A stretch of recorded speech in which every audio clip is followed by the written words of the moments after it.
Well, howdy folks, it's a rainy day today. Thought I'd do a video on my likes and dislikes about the Yamaha Bolt.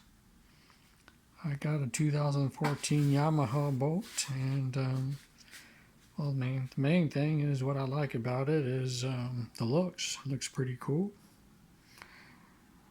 I like how the handlebars are straight across and not indented inwards like some cruisers. I like the mid-foot controls that are on the motorcycle. And I like, pretty much how you can get a decent price for these used motorcycles. And for 2014, I got this one for about $4,200. Probably could have talked them down even more, but you know how that goes. And I'm pretty bad at negotiating. But what else do I like about it? The seat height is only 27 inches high. I'm 5'4", so I can flat foot it pretty easily. It weighs 542 pounds, but the weight is not top heavy. Most of the weight is at the bottom of the bike, so it's pretty easy to control. It doesn't have a radiator, pretty much air cooled, so you don't have to worry about fluids. It's also a belt drive, so you don't have to worry about maintenance on a chain. What else? It's got 940 cc's, which is a pretty powerful bike. It's got a good enough power for me to get around. So those are pretty much the things I like about the Yamaha Bolts so far. I had the Yamaha decals down there, and at the back of the bike where the license plate is. Added a new rear tire. And the aftermarket exhaust. Sounds pretty cool. Now my dislikes, pretty much the main thing is if you put an aftermarket muffler and aftermarket air intake, you'll probably need to get the ECU flash.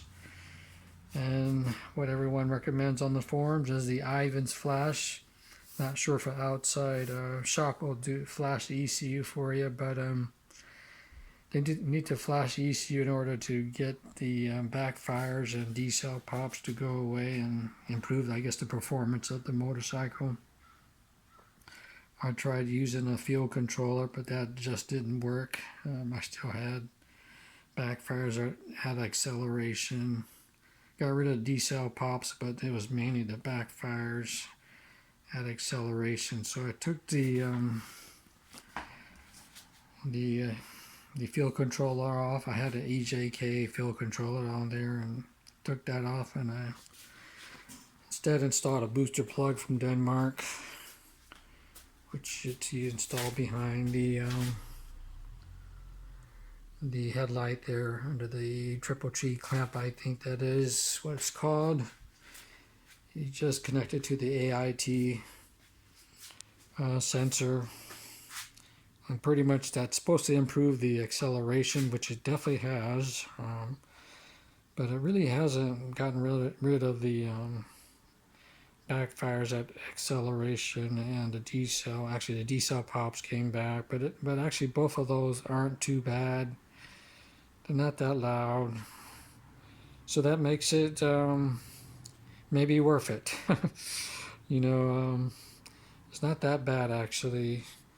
And when I called or emailed the booster plug folks, they referred me on their website. It says, if you snap your throttle back when you're changing gears, snap it back to the closed position when you're changing gears at decel or acceleration, then that may help. And I've noticed that it did help the reducing the backfires. So that may be it. I just need to practice that more, get that down. Otherwise, besides that, the other second dislike is the gauge that comes gauge that comes with the motorcycle. 2014, it doesn't show very bright. I think after 2014 they bumped up the lighting on the gauge so you can read it in the sunlight or the shade. It's just when you're outdoors, it's sometimes hard to read. They do sell aftermarket gauges for about around $300, which is kind of steep for me. And also for the ECU, Ivan's ECU flash, that costs about $350. So maybe it's worth it for some. I guess a lot of folks have it done. I'm going to hold off for now and just deal with the backfires. Again, they're not that bad. So otherwise, I'm pretty much loving the bike. It's a good performing bike, actually. And once again, I love the looks. It looks really cool. Alrighty, folks. Hope this helps.